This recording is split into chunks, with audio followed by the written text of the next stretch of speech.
Sanitizer کا استعمال کرنا جائز ہے اور اس میں لوگوں کو شبہ یہ ہوتا ہے کہ سینیٹائزر میں الکوہل ہوتا ہے۔ ویسے تو ہر سینیٹائزر میں نہیں ہوتا لیکن اکثر میں ہوتا ہے اور جو زیادہ مؤثر اور میں ہوتا ہی ہے۔ تو اب بات یہ ہے کہ الکوہل شراب ہے اور شراب جو ہے اس کے بارے میں شرعی حکم یہ ہے کہ ناپاک ہے۔ تو اب سینیٹائزر میں الکوہل ہے، الکوہل شراب ہے، تو اب یہ ناپاک ہوئی تو اس کا استعمال کرنا کیسا ہوگا؟ تو اس کا جواب یہ ہے کہ الکوہل کے بارے میں شرعی حکم یہ ہے جو پینے کا استعمال ہے اس میں دوائی کے اندر جو الکوہل ڈلتا ہے سیرپ کے اندر یا کسی ٹیبلٹ کے اندر وہ تو جائز ہے۔ دوائی کے اندر الکوہل کا استعمال جائز ہے، الکوہل والی ادویات کا پینا کھانا جائز ہے۔ اس کے علاوہ پئیں گے تو وہ جائز نہیں ہوگا۔ لیکن جو خارجی استعمال ہے کہ بدن پہ لگا لیا، کوئی الکوہل والی چیز بدن پہ لگائی، جیسے پرفیوم ہوتی ہے، یہ سینیٹائزر ہے، یا کوئی صابن ایسا جس سے نہاتے ہیں، تو خارجی استعمال جو ہیں یہ جائز ہیں، ان میں حرج نہیں ہے، لہذا جو سینیٹائزر ہے اس کا استعمال جائز۔ یہ بھائی کا جو سوال آیا ہے سینیٹائزر کے بارے میں، تو اس میں مختلف رائے موجودہ علماء کرام کی ہیں۔ بعض علماء کہتے ہیں قرآن میں چونکہ شراب پینے کو حرام کہا ہے، وہ ناپاک ہے، تو اس کا خارجی استعمال کر سکتے ہیں، جیسے صابن میں، دوائی وغیرہ میں آج کل الکوہل ہوتا ہے۔ تو سینیٹائزر چونکہ کرونا وائرس اگر کوئی ہے اس بیماری سے متاثر اور اس سے کوئی مل لے اور وہ سینیٹائزر سے ہاتھ دھو لے تو پھر وہ بیماری اس کو لاحق نہیں ہوتی، چونکہ اس میں بڑی تعداد میں، بڑی مقدار میں الکوہل موجود ہے۔ دیکھیے بات ایسی ہے کہ شراب حرام ہونے کے ساتھ ساتھ نجس بھی ہے، ناپاک بھی ہے۔ بدن یا کپڑے پہ لگ جائے 1 درہم سے زیادہ تو اس کا کپڑے پہ لگ جائے تو دھونا واجب ہے، بدن پہ لگ جائے تو اس حصے کا دھونا ضروری ہے۔ شراب ناپاک ہی ہے، الکوہل شراب ہی ہے۔ جو لوگ یہ کہہ رہے ہیں کہ کرونا وائرس سے بچنے کے لیے سینیٹائزر کا یوز کریں، وہ ڈاکٹر صاحب میں یہ بھی کہتے ہیں کہ صابن کا بھی استعمال کریں تو زیادہ بہتر ہے۔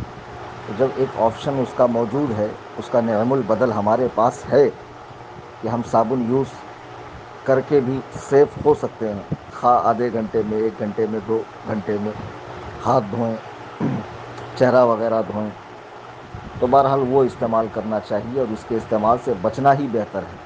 اب بعض لوگ بلا کراہت جائز کہہ رہے ہیں، مجھے سمجھ میں نہیں آتا کہ وہ لوگ بلا کراہت جائز کیسے کہہ سکتے ہیں، جب قرآن نے اس کو رجس من عمل الشیطان کہا ہے، یعنی ناپاکی نہیں، ناپاک، یعنی جہاں پڑ جائے اس کو بھی ناپاک کر دے گا شراب کے حوالے سے۔ تو بہرحال اس کے استعمال سے بچنا چاہیے۔ اب اگر اس کے سوا کوئی چارہ نہ ہو، یعنی وہی ایک کارگر اور مؤثر دوا ہو، تب تو پھر اس کا استعمال کیا جا سکتا ہے، لیکن اس کے علاوہ دوسرے آپشن ہوں جائز و حلال آپشن تو وہ آزما لینے چاہیے، جیسے صابن وغیرہ کا استعمال، یا بنا الکوہل کا کوئی سینیٹائزر مارکیٹ میں ہو، تفتیش کیا جائے، معلومات کی جائے تو پھر اس کا استعمال کیا جائے، یہ زیادہ بہتر ہے۔ اب رہا دوائی وغیرہ کا مسئلہ، تو ایک چیز ہے عموم بلوہ، یعنی کوئی چیز جو کبھی جائز نہیں تھی وہ اتنی عام ہو جائے یا عوام و خواص دونوں اس میں مبتلا ہو اور دونوں اس سے بچتے نظر نہ آتے ہوں، تو پھر عموم بلوہ کے تحت جو ہے نا اس کی اجازت دی جاتی ہے۔ مثال کے طور پہ آج کے زمانے میں اگر آپ انگریزی دوائیاں لیں گے تو ہر دوائی میں الکوہل آتا ہے۔ اب آپ کہیں کہ میں یہ دوائی نہیں لوں گا، اس کے بدلے وہ دوائی لوں گا، تو اس دوا میں بھی الکوہل ہے، تو علماء نے اس کی اجازت دی ہے۔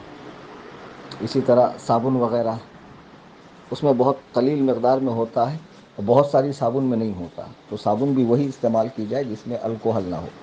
لیکن جہاں تک دوا کا مسئلہ ہے تو بہرحال دوا استعمال کرنا سب کے نزدیک جائز ہے اور سارے علماء جائز کہتے ہیں، چونکہ بغیر اس کے چارہ نہیں ہے، جان بچانا یہ فرض ہے۔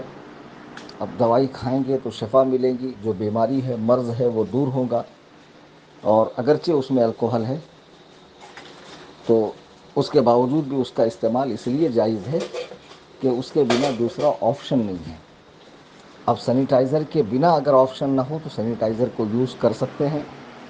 اگر اس کے استعمال کے علاوہ دوسرے آپشن ہوں کہ وہ استعمال نہ کیا جائے اور اس بیماری سے راحت پانے کے لیے، نجات پانے کے لیے دوسرے آپشن ہوں، صابن وغیرہ یا بنا الکوہل کا سینیٹائزر، تو بہرحال وہی استعمال کرنا چاہیے.